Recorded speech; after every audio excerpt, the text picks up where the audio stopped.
दोस्तों नमस्कार, विनोद सिंगल के यूट्यूब चैनल में आपका स्वागत है। जैसे कि आपको मालूम है कि मैं ईएसआईसी ईपीएफ से संबंधित वीडियो बनाता हूं और आज मैं आपको जानकारी देना चाहता हूं कि ईएसआईसी एम्प्लॉयर जो ईएसआईसी ईपीएफ की जिनकी कटौती होती है, जो ईएसआईसी ईपीएफ के अंतर्गत जो नियोक्ता है, उनको जो ऑनलाइन अपना ईएसआईसी ईपीएफ का चालान भरते हैं तो वे ये समझ लेते हैं कि ऑनलाइन काम करने के बाद में उनका काम समाप्त हो गया। ऐसा नहीं है दोस्तों।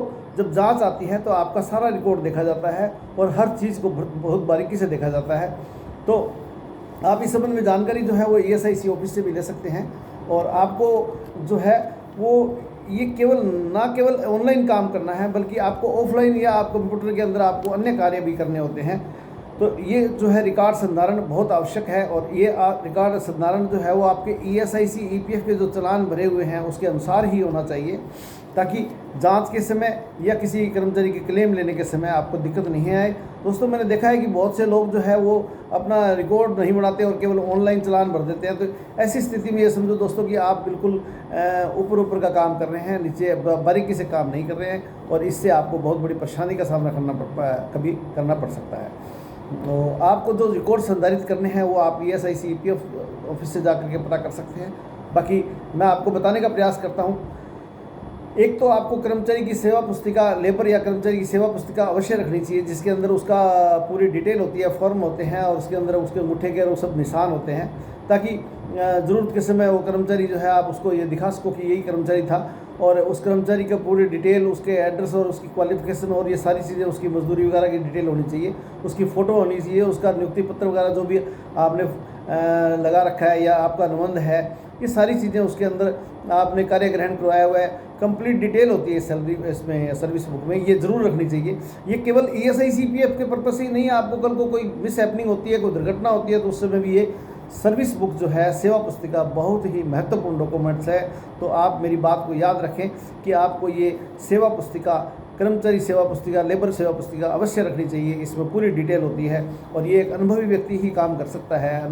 आप इसको किसी भी अकाउंटेंट से या अनुभवी व्यक्ति से या जो सर्विस के काम करते हैं उनसे आप ये जानकारी लेकर के आपको ये सेवा पुस्तिका जरूर बनानी चाहिए। इसके बाद आती है उपस्थिति पंजिका। उपस्थिति पंजिका भी आपकी अवश्य बननी चाहिए और इसके अंदर भी कुछ रूल्स होते हैं, कुछ तरीके से इसको सिस्टमेटिक ढंग से बनानी चाहिए और ईपीएफ ईएसआईसी से इसका मिलान होना चाहिए। वेतन पंजिका भी आपको मजदूर की अवश्य बनानी चाहिए और आपको वेतन पंजिका के अंदर आपकी ईएसआईसी कटौती, ईपीएफ कटौती वगैरह भी सारी इसके अंदर रहनी चाहिए। लेखा पुस्तकें आप जैसे कैश बुक है, रोकड़ पुस्तकें हैं जो आप बनवाते हैं, तो वो तो आप बनवाते ही होंगे, तो ज़रूर बनानी चाहिए।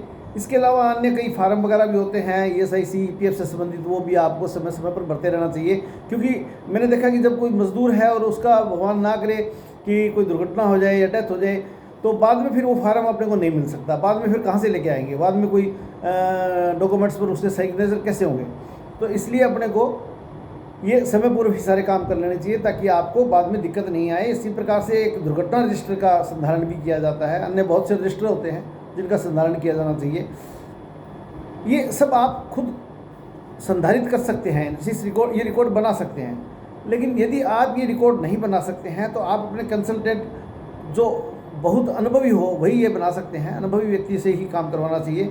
वो ईएसआईसी ईपीएफ की कंसल्टेंसी के साथ अतिरिक्त फीस लेकर के आपके ये समस्त रिकॉर्ड का संधारण कर देते हैं और बड़े तरीके से कर देते हैं और एज़ पर रूल्स करते हैं। तो दोस्तों आप खुद करें या किसी से करवाएं, लेकिन ज़रूर करें।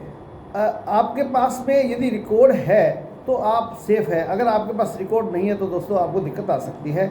आपको ईएसआईसी का नोटिस आता है तो आपको समस्या आएगी कि आपका रिकॉर्ड आपके पास नहीं है। ईपीएफ का नोटिस है या कोई जांच करने के लिए, या आपका और ईएसआईसी ईपीएफ का कोई डिस्प्यूट है, तो उस समय आपका रिकॉर्ड काम आएगा।